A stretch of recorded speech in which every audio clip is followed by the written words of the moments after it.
یہ ایک بات اچھی طرح یاد رکھیں کہ آخر مسلمانوں کو پہلے یہ بیٹھ کر طے کرنا چاہیے کہ مرض کیا ہے، پھر اس کا علاج کیا ہے۔ اس لیے کہ اگر کسی کو معاذ اللہ کینسر کا مرض ہو جائے اور وہ درد سر کی دوا لے، سر درد کی دوا کا استعمال کرے، تو کیا سر درد کی دوا کینسر کے لیے شفا بخش ثابت ہو سکتی ہے؟ نہیں، اور ہرگز نہیں۔ اسی طرح سے مسلم امہ اس مقام پر کیوں پہنچی؟ مسلم امہ اس مقام پر پہنچنے کی وجہ کیا ہے؟ ہر ایرے گیرے کو دیکھو، مسلمانوں کو آنکھیں دکھاتا ہے، مسلمانوں کو ڈراتا ہے، مسلمانوں کو دھمکاتا ہے، مسلمانوں کو دبانے کی کوشش کی جاتی ہے۔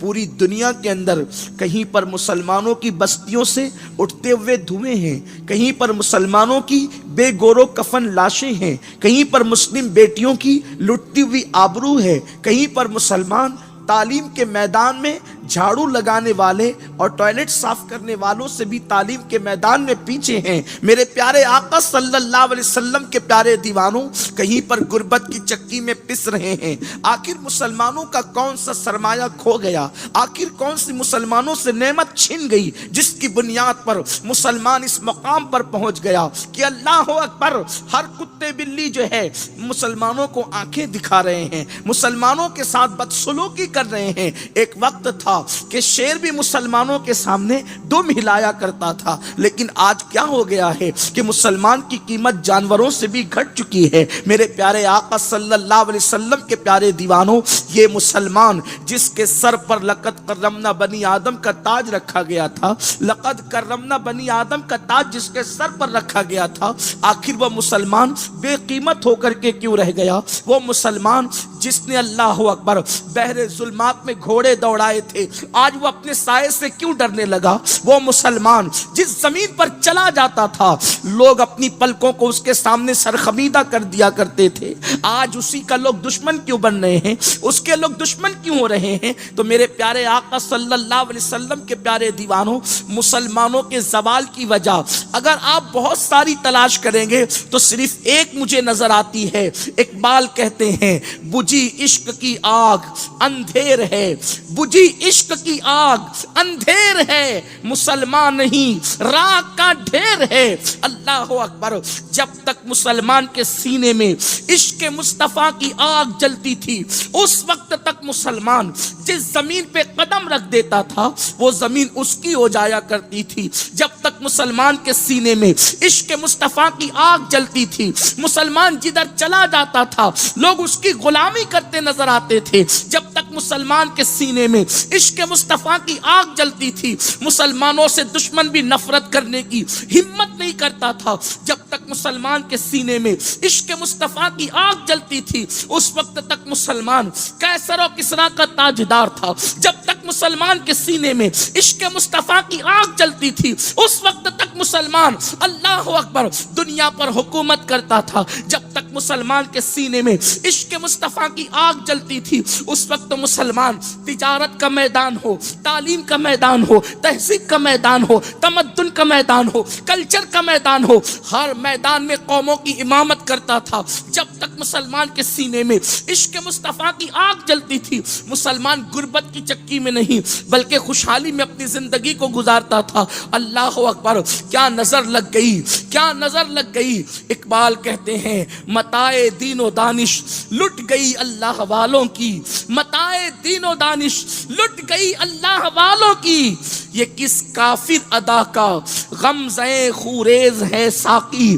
میرے پیارے آقا علیہ السلام کے دیوانوں، اور پھر رونا رونے کے بعد اقبال یہ بھی کہتے ہیں نہیں مایوس ہے اقبال اپنی کشت ویراں سے، نہیں مایوس ہے اقبال اپنی کشت ویراں سے، ذرا نم ہو تو یہ مٹی بڑی زرخیز ہے ساقی۔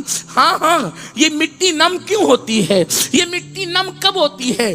جب دل سے ہونک اٹھتی ہے اور عشق رسول کے آنسو جب قلب زمین پہ گرتے ہیں تو یہ مٹی نم ہو کر دھوتی ہے اور بڑی زرخیز ہے۔ پھر وہ بہاریں آتی ہے کہ جس کو کائنات کی کوئی طاقت بھی خزاں کی وادیوں تک نہیں پہنچا سکتی۔ تو میرے پیارے آقا صلی اللہ علیہ وسلم کے پیارے دیوانوں، اس وقت مسلم امہ کے پاس سے جو سرمایہ حیات چھینا گیا ہے وہ عشق رسول ہے، وہ محبت رسول ہے، وہ تعظیم رسول ہے۔ مسلمان آج نماز سے دور کیوں ہے؟ وجہ یہ ہے اس کے پاس ویسا عشق رسول نہیں جیسا ہونا چاہیے تھا۔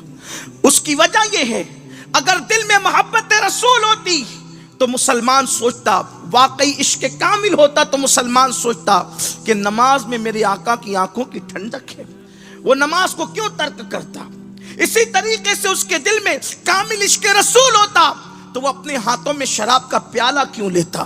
اگر اس کے ہاتھوں، اس کے دل میں واقعی مکمل عشق رسول ہوتا، وہ کسی لڑکی کے حسن کو کیوں تکتا؟ وہ کسی کے ناجائز تعلقات کی رسیوں کے اندر اپنے آپ کو کیوں باندھتا؟ تو آؤ، ہمارے پاس سے جو سرمایہ چھنا ہے وہ عشق رسول کا سرمایہ ہے، اور صحابہ کی کامیابی کا اصل راز عشق رسول ہی تھا۔ کیا آپ نہیں جانتے کہ میرے اور آپ کے آقا مصطفیٰ جان رحمت صلی اللہ علیہ وآلہ وسلم نے ارشاد فرمایا کہ ابو بکر کو جو مقام اور مرتبہ ملا ہے، اللہ کے حبیب صلی اللہ علیہ وآلہ وسلم فرماتے ہیں کہ ابو بکر کو جو مقام اور مرتبہ ملا ہے وہ نفلی نماز اور نفلی روزوں کی وجہ سے نہیں ملا ہے، بلکہ ابو بکر صدیق کو جو مرتبہ ملا ہے وہ اس کے دل کی کیفیت کی بنیاد پر ملا ہے، یعنی عشق رسول کی بنیاد پر ملا ہے۔ اندازہ تو کریں میرے پیارے آقا صلی اللہ علیہ وسلم کے پیارے دیوانوں، یہ صدیق اکبر، ان کے دل کی کیفیت کیا تھی، ان کا عشق رسول کیا تھا؟ جب میرے آقا مصطفیٰ جان رحمت صلی اللہ علیہ وآلہ وسلم نے پردہ فرما لیا تو سیدنا ابو بکر صدیق جب نماز کا سلام پھیرتے اور صحابہ کو نماز پڑھاتے تو نماز کا سلام پھیرنے کے بعد سیدنا صدیق اکبر اٹھ کر کے کھڑے ہو جاتے۔ صحابہ پوچھتے کہاں جا رہے ہو؟ تو صدیق اکبر کہتے بہت دن ہو گئے اللہ کے حبیب کی زیارت نہیں ہوئی، میں اللہ کے رسول کی زیارت کے لیے جا رہا ہوں۔ تو صحابہ کہتے کیا آپ کو یاد نہیں رہا کہ اللہ کے حبیب علیہ السلام پردہ فرما چکے ہیں، سرکار دنیا سے تشریف لے گئے ہیں؟ تو سیدنا ابو بکر صدیق اپنے دل کو پکڑ کر کے بیٹھ جاتے۔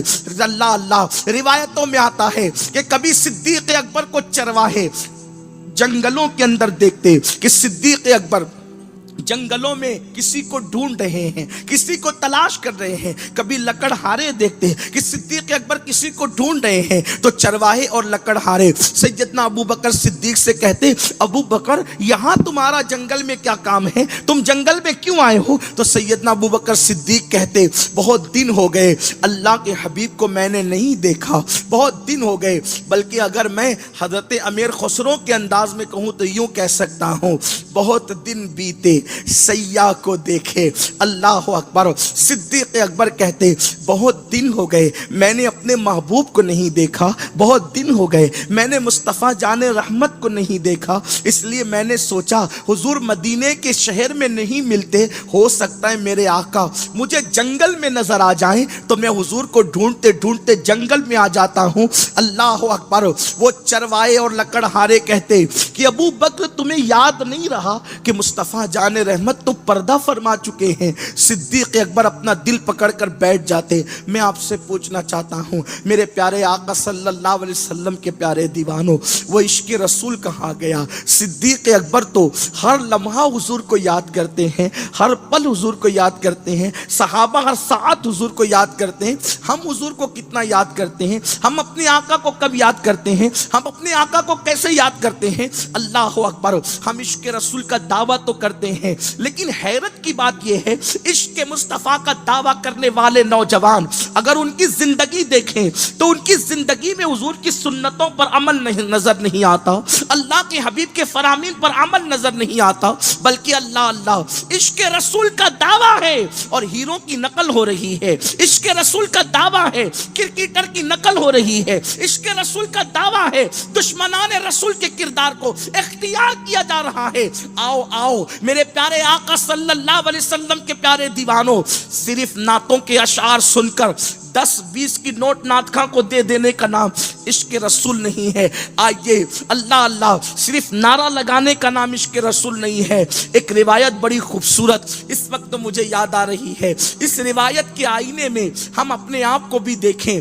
اور اپنے آپ کو دیکھیں اس کے آئینے میں کہ ہم کتنے عاشق رسول ہیں اور ہم کیسے عاشق رسول ہیں. آؤ آؤ ذرا دل کے کانوں سے سننا میرے پیارے آقا علیہ السلام کے دیوانوں. حضرت عارف رومی سے کسی نے پوچھا تھا, جلال الدین رومی سے, کہ میں کیا بنوں کہ سب کچھ بن جاؤں گا؟ تو عارف رومی نے کہا تھا عاشق رسول بن جا تو سب کچھ بن جائے گا. اس لیے کہ عشق رسول کی ڈگری وہ ہے جو انسان کو سب کچھ بنا دیتا ہے. اللہ اللہ آپ جانتے ہیں وہ روایت پڑھنے سے پہلے مجھے پھر ایک بات یاد آئی. آپ جانتے ہیں میرے پیارے آقا صلی اللہ علیہ وسلم کے پیارے دیوانوں, معراج کا واقعہ بیان کرتے ہوئے حضرت عارف رومی نے لکھا تھا کہ جب میرے آقا معراج پر تشریف لے گئے اور جبریل امین کے آخری مقام سدرۃ المنتہا پر پہنچے تو سدرہ پر پہنچنے کے بعد اللہ کے حبیب نے کہا تھا چلو جبریل. تو جبریل امین نے عرض کیا تھا نہیں یا رسول اللہ, اس کے آگے میری حد ختم ہے, اب اس کے آگے میں نہیں جا سکتا.